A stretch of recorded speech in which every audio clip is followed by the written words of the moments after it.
nama saya Diana Rainal Haq, mahasiswi Psikologi Universitas Bosowa, Makassar. Di sini saya akan menjelaskan mengenai Assalamualaikum warahmatullahi wabarakatuh. Perkenalkan, nama saya Diana Rainal Haq, mahasiswi Psikologi Universitas Bosowa, Makassar. Di sini saya akan menjelaskan mengenai kemajuan ilmu dan krisis kemanusiaan. Kemajuan ilmu dan teknologi yang semula bertujuan untuk mempermudah pekerjaan manusia, tetapi kenyataannya teknologi telah menimbulkan keresahan dan ketakutan bagi kehidupan manusia, ibarat cerita Raja Midas yang menginginkan setiap yang disentuhnya menjadi emas. Ternyata ketika keinginannya dikabulkan, dia tidak semakin senang, tetapi semakin gelisah, bahkan gila. Sebab tidak saja rumah dan isi rumah yang menjadi emas, tetapi istri dan anak yang disentuh pun menjadi emas. Sehingga sang raja akhirnya meratapi nasib yang kesepian tanpa ada makhluk hidup yang mendampinginya.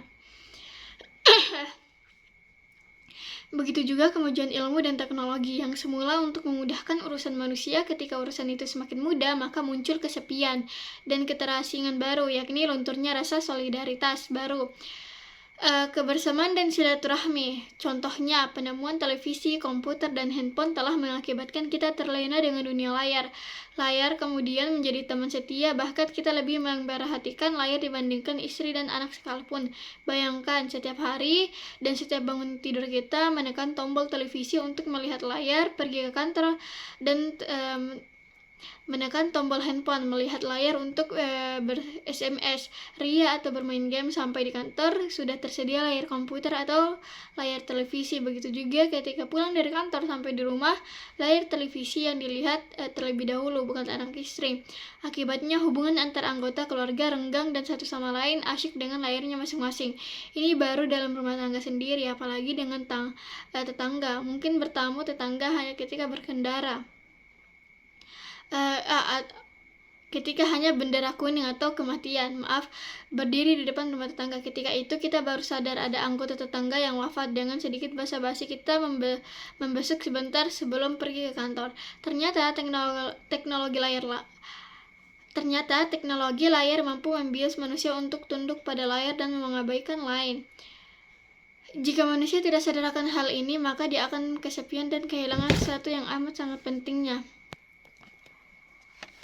Kalau pengaruh teknologi yang demikian semakin mendalam, maka dia tidak sadar dari kebutuhan yang sebenarnya. Ibarat orang yang pertama kali tinggal di dekat kandang ayam, pada minggu pertama tidurnya susah, kalaupun bisa hanya 1 atau 2 jam saja, karena bau yang menyengat. Minggu kedua sudah agak bisa menyelesaikan diri dengan bau-bau itu. Pada minggu-minggu selanjutnya sudah terbiasa. Setelah bertahun-tahun tinggal di sana, rindu pada bau tersebut, bahkan tidak bisa tidur kalau belum disertai wewangian kandang ayam. Teknologi yang sedang melanda kehidupan kita sekarang juga ibarat orang yang betah tinggal di samping kandang ayam tadi. Saking asyiknya dia tidak sadar bahwa teknologi layar membuat dia terpinggirkan dari sebuah kebutuhan mendasar. Dia hanya berimajinasi sesuai dengan apa yang ditayangkan televisi, apalagi yang menonton itu adalah anak-anak yang belum mampu membedakan antara yang nyata dan visual. Tuntutan melarang penayangan acara Smackdown di salah satu stasiun televisi adalah salah satu contoh betapa besarnya akibat acara tersebut bagi kepribadian anak sekolah dasar dan menengah yang meniru apa yang mereka tonton dan tidak segan-segan berbuat sadis sehingga berakibat fatal bagi fisik dan bahkan ada yang meninggal. Pada ilmu bioteknologi, perkembangan yang dicapai sangat maju, seperti rekayasa genetika dan teknologi cloning menandakan kemajuan yang begitu dahsyat sehingga mengkhawatirkan semua kalangan, tidak hanya agamawan dan pemerhati hak-hak asasi manusia. Tetapi para ahli bioteknologi pun semakin khawatir karena kalau akibatnya tidak dapat dikendalikan, maka terjadi suatu bencana besar bagi kehidupan manusia. Contohnya, rekayasa genetika yang dulunya diharapkan untuk mengobati penyakit keturunan seperti diabetes, sekarang rekayasa tidak hanya untuk tujuan pengobatan, tetapi untuk menciptakan manusia-manusia baru yang sama sekali berbeda, baik dari segi postur fisik maupun sifat-sifatnya. Perkembangan rekayasa genetika ternyata membuat risau para pemerhak hak asasi manusia, karena dengan rekayasa tersebut manusia tidak memiliki hak yang bebas lagi. Contohnya, jika teknologi tersebut jatuh ke tangan penguasa yang zalim, rakyatnya akan diusahakan memiliki sikap yang bungkam terus-menerus. Kendati teori ini belum tentu akan terwujud dalam waktu singkat, namun yang jelas Rekayasa genetika menimbulkan persoalan dan sekaligus kekhawatiran besar di kalangan ahli etika dan agamawan.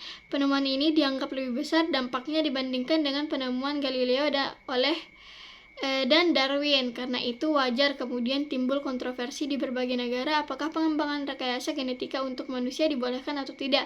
Bagi negara-negara liberal, kemudian kontroversi di berbagai negara apakah pengembangan rekayasa genetika untuk manusia dibolehkan atau tidak. Bagi negara-negara liberal, rekayasa genetika untuk manusia dibolehkan bahkan didukung oleh pemerintah, sedangkan pada negara-negara yang konservatif pengembangan rekayasa genetika yang menjurus pada perubahan manusia secara total amat ditentang. Artinya, kemajuan ilmu dan teknologi tidak saja berfokus pada pengalihan hal-hal yang di luar manusia dan penyembuhan, tetapi lebih dari itu, yaitu mengubah sifat dasar manusia dan bahkan dapat diwujudkan manusia super dan berasal dari gen laki-laki super pintar dan gen dengan wanita super pintar dan cantik. Einstein baru akan muncul dengan kecerdasan luar biasa yang memiliki postur seperti David Beckham. Kemudian persoalan berikutnya adalah di mana letak kebebasan manusia dalam memilih hak hidupnya dan bahkan untuk memilih ciri khas. Sebab jika sejak awal dia sudah direkayasa untuk menjadikan manusia tertentu, maka kebebasan memilihnya menjadi hilang dan tidak diubah seperti robot yang dikendalikan oleh orang lain. Jika teknologi ini jatuh ke tangan penjahat, maka akan terjadi kekacauan yang luar biasa dalam kehidupan umat manusia.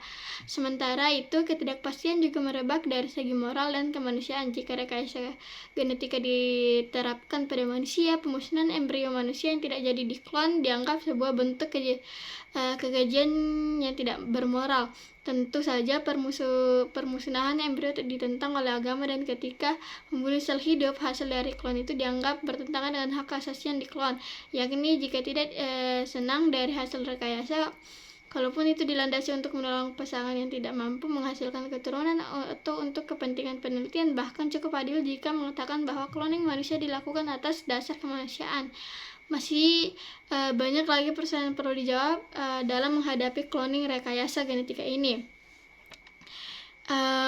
Krisis kemanusiaan tidak saja akibat teknologi maju, tetapi juga akibat dari kecenderungan ideologi dan gagasan yang tidak utuh. Contohnya, ide dan gerakan emansipasi yang dikumandangkan oleh para penggerak feminisme yang mendorong agar wanita diberi kesempatan yang sama di area publik dengan laki-laki. Kesempatan ini kemudian ternyata dimanfaatkan oleh perusahaan padat karya yang merekrut pekerja perempuan lebih banyak dibandingkan pekerja laki-laki. Perusahaan lebih banyak merekrut pekerja perempuan dengan pertimbangan lebih rapi, lebih rendah gajinya, lebih mudah diatur, dan tidak merepotkan perusahaan. Akibatnya, kaum laki susah mendapatkan pekerjaan dan implikasi lebih lanjut rumah tangga menjadi berantakan karena perempuan merasa lebih hebat daripada laki-laki. Di sisi lain, laki-laki yang nganggur akan berbuat apa saja untuk mendapatkan uang, seperti merampok, mencuri, sehingga angka kriminalitas meningkat. Contoh di atas adalah sekelumit persoalan yang muncul dari sebuah gagasan digerakkan tanpa melihat suatu implikasi bagi kehidupan manusia secara utuh. Bagi lagi, urus globalisasi yang menelan banyak korban yang mengangkat sebagian kecil saja sejahtera. Tidak saja korban manusia, tetapi menjadi korban dari suatu proses globalisasi. Artinya negara tidak mampu bersaing dengan negara yang sudah maju dari segi sains dan teknologi, sulit dihadapkan mampu menjadikan pemain inti dalam percaturan dunia. Dunia sekarang sudah terkotak dalam struktur yang amat kapitalistik, yakni sekelompok negara-negara maju yang sering disebut dengan G8. Kelompok negara berkembang yang bergabung dalam negara non-blok dan kelompok negara miskin dan super miskin tidak punya identitas, bahkan saking miskinnya mereka tidak mampu mendirikan organisasi sendiri yang sebagian mereka bergabung dalam negara-negara non-blok. Umat manusia sekarang amat tergantung dan dimanjakan oleh teknologi. Ketergantungan yang terus-menerus menjadikan dia terlena dari eksistensi dirinya yang bebas dan kreatif. Dia kemudian tidak sadar dipenjara oleh teknologi itu sendiri, sehingga tidak kreatif dan reflektif lagi. Contoh, teknologi layar membuat manusia tergantung pada layar, bahkan atau kalau handphone rusak atau komputer rusak, maka dia sangat repot karena semua urusan ada di sana. mulai dari agenda harian sampai proposal megaproyek. Kalau sebelum penemuan teknologi maju, manusia terpenjara dan ditentukan oleh alam dan Tuhan, maka pada kemajuan teknologi terpenjara oleh teknologi itu sendiri. Artinya bertambah maju teknologi, bertambah banyak yang memenjarakan manusia. Dulunya alam memenjara sehingga manusia hanya bisa bepergian di sekitar radius tertentu dan tidak dikelilingi dunia. Begitu juga fasilitas dalam agama manusia dibatasi oleh kehendak Tuhan mutlak. Tuhan ibarat permainan wayang, manusia hanya sebagai wayang yang dalamnya adalah Tuhan. Perbuatan manusia adalah perbuatan Tuhan, baik tingkat daya maupun perbuatan sendiri. Setelah ditemukan kemajuan teknologi yang begitu hebat, ternyata tanpa disadari teknologi itu pun memenjarakan manusia. Artinya penjara manusia tidak berkurang dengan kemajuan teknologi, tetapi semakin bertambah. Pada konteks inilah manusia perlu disadarkan dari penjara yang bernama teknologi. Dia harus sadar bahwa teknologi bukan tujuan, tetapi sekedar sarana untuk memudahkan urusan. Oleh karena itu, dalam beberapa kesempatan kita perlu membebaskan anak-anak dari pengaruh layar agar mereka tidak tergantung dan terpenjara oleh layar. Acara di layar adalah realitas yang sudah direkayasa. Meskipun berita itu terjadi secara real seperti banjir dan gempa bumi yang ditayangkan televisi adalah hasil rekayasa, dan tidak utuh. Televisi hanya menampilkan gambar dari sudut yang mengerikan saja dan bahkan mendramatisir peristiwa itu melebihi kenyataan. Berita yang ditayangkan juga hanya mengambil dari sudut pandang saja, tidak semua dimensi peristiwa. Tetapi kita tidak mau kehilangan eksistensi kemanusiaan yang terhindar dari krisis kemanusiaan, maka kita harus berjuang untuk membebaskan diri dari kekungan teknologi kembali pada eksistensi awal, yakni manusia yang kreatif dan dinamis. Penyadaran terhadap bahaya yang begitu besar bagi kemanusiaan perlu terus dikumandangkan, terutama kepada penguasa yang memiliki otoritas yang mengambil kebijakan. Etika global perlu dirumuskan bersama, karena krisis akibat teknologi tidak hanya berdampak untuk negara tertentu, tapi mencakup negara. Pemanasan global akibat asap buangan dari pabrik dan kendaraan mengakibatkan es kutub di utara mencair, sehingga akibatnya daratan semakin menyempit, tempat tinggal manusia semakin menyempit, padahal jumlah penduduk semakin meningkat. Pada konteks ini akan muncul berbagai persoalan dan krisis kemanusiaan itu sendiri. Yang kedua itu agama, ilmu, dan masa depan manusia. Agama dan ilmu dalam beberapa hal berbeda, namun pada sisi tertentu agama, ilmu, dan masa depan manusia. Agama dan ilmu dalam beberapa hal berbeda, namun pada sisi tertentu memiliki kesamaan. Agama lebih mengedepankan moralitas dan menjaga tradisi yang sudah mapan atau ritual, cenderung eksklusif dan subjektif, sementara ilmu selalu mencari yang baru, tidak terlalu terikat dengan etika, progresif, bersifat inklusif dan objektif.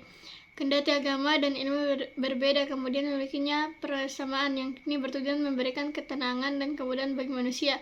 Agama memberikan ketenangan dari segi batin karena ada janji kehidupan setelah mati, sedangkan ilmu memberi ketenangan dan sekaligus kemudahan bagi kehidupan di dunia. Agama mendorong umatnya untuk menuntut ilmu. Hampir semua kitab suci menganjurkan umatnya untuk mencari ilmu sebanyak mungkin. Agama dan ilmu sama-sama memberikan penjelasan ketika terjadi bencana alam seperti banjir dan gempa bumi. Gempa bumi dalam konteks agama adalah cobaan Tuhan dan sekaligus rancangannya tentang alam secara keseluruhan. Oleh karena itu, manusia harus bersabar atas cobaan tersebut dan mencari hikmah yang terkandung di balik setiap bencana. Adapun menurut ilmu, gempa bumi terjadi akibat pergeseran lempengan bumi atau hambatnya lava gunung berapi. Oleh karena itu, para ilmuwan harus mencari ilmu dan teknologi untuk mendeteksi kapan gempa akan terjadi dan bahkan kalau perlu mencari cara mengatasinya. Karakteristik agama ilmu tidak terlalu harus dilihat dari konteks yang berseberangan, tetapi juga perlu dipikirkan bagaimana keduanya bersinergi dalam membentuk kehidupan manusia yang lebih layak. Contohnya, ilmu dan teknologi mampu mengantarkan manusia hidup dalam tataran yang global dan juga sering disebut dengan era informasi. Tetapi kehidupan yang global itu pula yang menyengsarakan sebagian besar penduduk di kulit bumi ini. Akibat dari kemajuan teknologi informasi, masyarakat miskin di daerah tertentu semakin transparan. Sebaliknya, orang yang super kaya juga terlihat dengan kasat mata. Tidak hanya persoalan miskin dan kaya yang kasat mata, tetapi persoalan sebagaimana ilmu dan teknologi agama mendapatkan tantangan dari rasionalitas rasionalitas.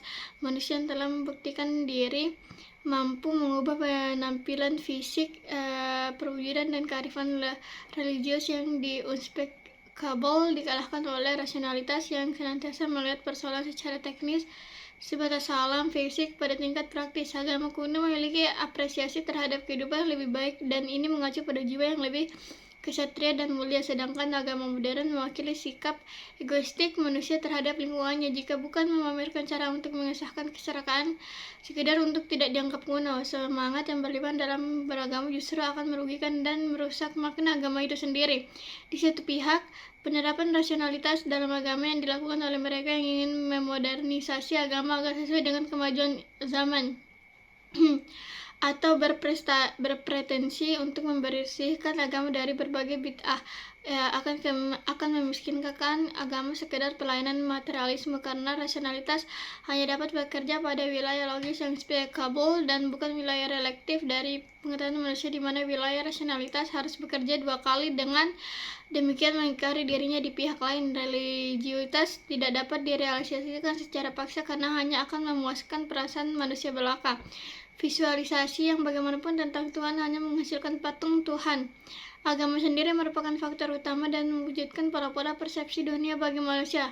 Persepsi itu turut mempengaruhi perkembangan dunia itu sendiri, dan dengan cara demikian itu juga mempengaruhi jalannya sejarah.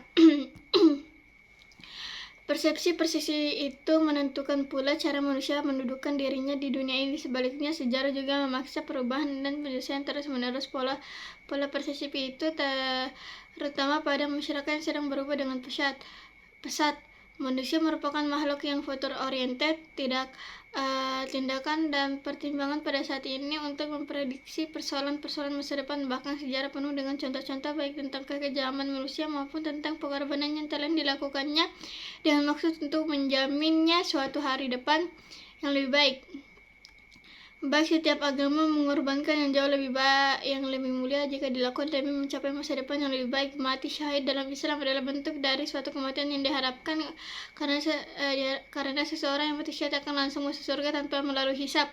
Dalam beberapa sekte agama Kristen ekstrem, kematian yang dipercepat mampu mengantarkan seseorang langsung menuju surga. Yang jelas, konsep agama tentang hari akhirat adalah salah satu ajaran yang penting, tidak saja dengan aspek teologis tetapi juga psikologis dan historis.